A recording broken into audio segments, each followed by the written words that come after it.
எல்லோருக்கும் அன்பு வணக்கத்தை தெரிவிச்சுக்கிறேன்.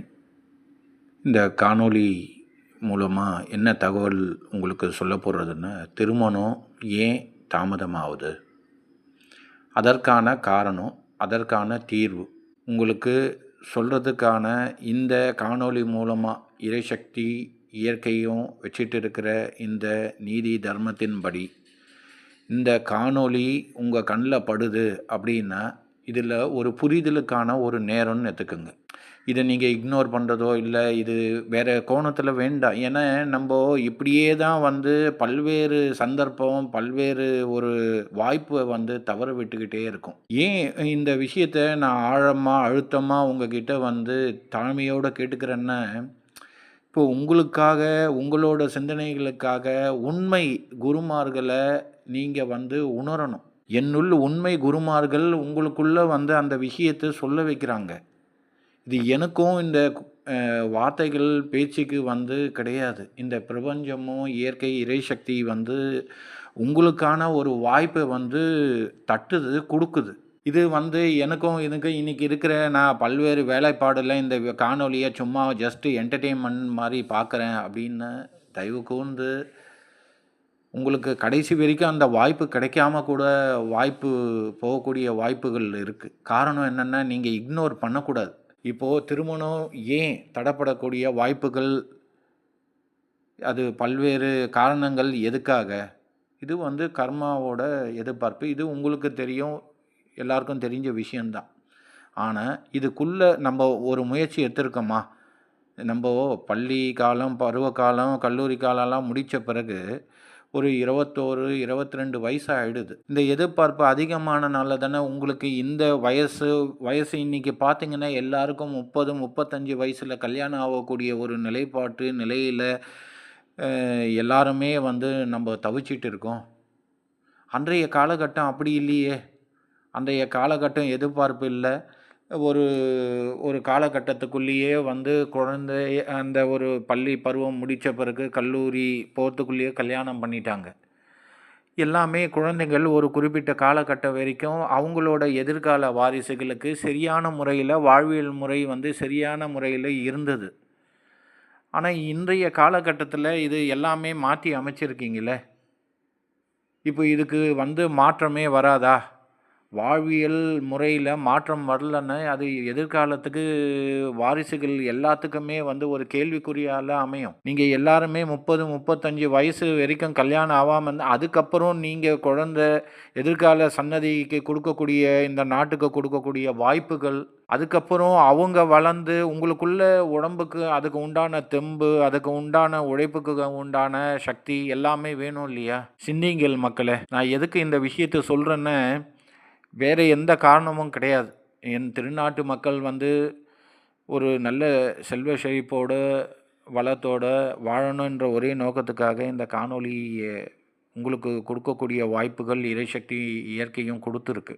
இந்த உண்மையான நோக்கம் என்ன? இதுக்கான தீர்வு என்ன?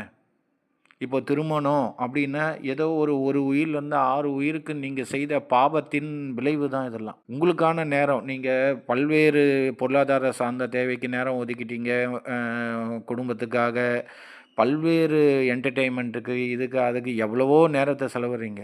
இந்த உங்களுடைய வாழ்க்கை ஒரு மாறுதல் ஏற்படும், மனமாற்றம் ஏற்படணும், உங்களோட வாழ்க்கை துணை சரியான முறையில் அமையத்துக்கு உண்டான இறைசக்தி இயற்கை என்ன விதி, என்ன ரூட்டு போட்டு வச்சுருக்குன்றதை நீங்கள் தெரிஞ்சுக்கணும் இல்லையா?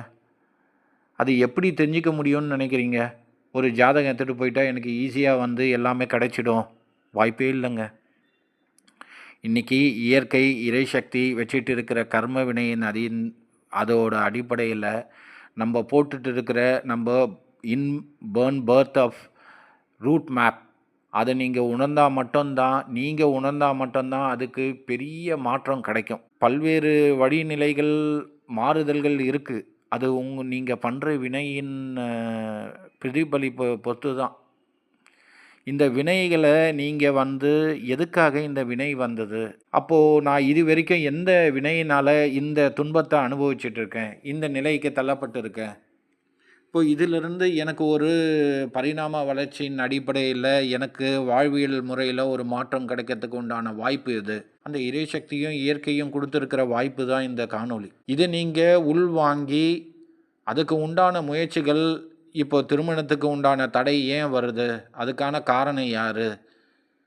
அது உற்றார் உறவினர்கள் இது அப்படி பார்க்கக்கூடாது. இது வினையின் ஒரு பிரதிபலனா, இங்க இருக்கங்க எல்லாமே கிரகங்களின் ஒரு பிரதிபலிப்பு தான். நம்ம எல்லாமே வாழ்ந்துட்டு இருக்கிறவங்க எல்லாமே ஒரு ஒரு கிரகம் தான். இந்த உண்மை நிலை, உண்மை ரகசியத்த நீங்க புரிஞ்சுக்கிங்க. அப்போ இந்த திருமணத்துக்கு நமக்கு தள்ளி போடுறதுக்கோ, இல்ல நம்போ செய்த வினை ஒண்ணு, நம்ப முன்னோர்கள் செய்த வினை ஒண்ணு, காலத்தின் அடிப்படையில ஒரு வினை ஒண்ணு. இப்போ இந்த ஒரு உயிர்லேருந்து 6 உயிருக்கு செஞ்ச ஒரு வினையின் விளைவு தான் இந்த தாமதத்தின் செயல். இந்த நிலைய மாற்றி அமைச்சுக்கணும் அப்படின்னா, உங்கள நீங்களே டியூன் பண்ணிக்கிட்டா மட்டும் தான், அதுக்கு உண்டான ஒரு தெளிவு, புரிதல், ஒரு தீர்வு கண்டிப்பா கிடைக்குங்க.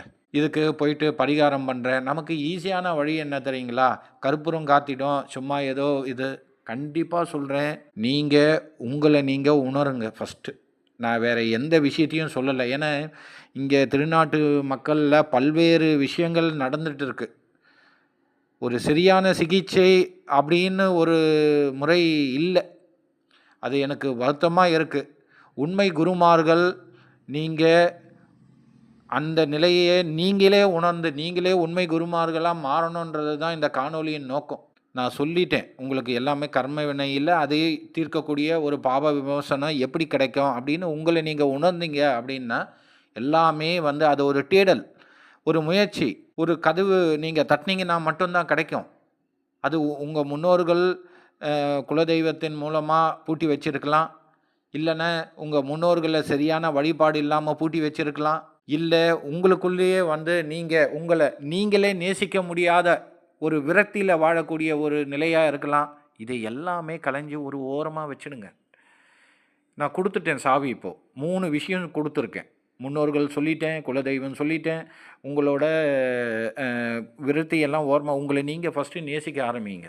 முதல்ல இன்னைக்கு நெறைய பேர் அது அங்க தான் தப்பே நடக்குது. அங்க தான் தவறுதல். நான் திரும்பவும் சொல்றேன். உங்களுக்கு அந்த திறவுகோல் குடுத்துட்டேன். இந்த சாவிய குடுத்துட்டேன். நீங்க இந்த விஷயத்த வச்சுட்டு, நீங்க ஒரு ஒரு படியா அப்படியே வந்தீங்கன்னா, அதுக்கு உண்டான தீர்வு கண்டிப்பா கிடைக்கும். என் திருநாட்டு மக்கள் சரியான முறையில ஒரு காலத்தின் பயிரு கரெக்ட்டா அந்த பயிரு அறுவடை செஞ்சா மட்டும் தான் அதுக்கு உண்டான பலனையும் இந்த நாட்டு அ எதிர்பார்க்குது. நீங்க காலம் கடந்த பிறகு யோசனையோ, இல்ல எந்த விதமான சிந்தனையும் எல்லாமே வீண் தான். காலத்தில் பயிர் செய்யுன்னுவாங்க பெரியவங்க. நீங்க உங்கள நீங்களே தயார்படுத்திக்கிட்டு செழிப்படையணும். சுபமங்கலத்தோட எல்லா வாழ்க்கையும் வாழணும்னு எல்லாம் வல்ல இறைசக்தி இயற்கையையும் வேண்டி, நீங்க திருமணம் அடைந்து என் சகோதர சகோதரிகளாக உங்கள நல்வாழ்த்து அட்வான்ஸ் ஹேப்பி மேரேட் லைஃப்‌க்கு உங்களுக்கு வாழ்த்துக்கள சொல்லிக்கிறேன். நீங்க எடுங்க, முயற்சி எடுங்க. எல்லாம் நன்மைக்கே. நன்றி, வணக்கம்.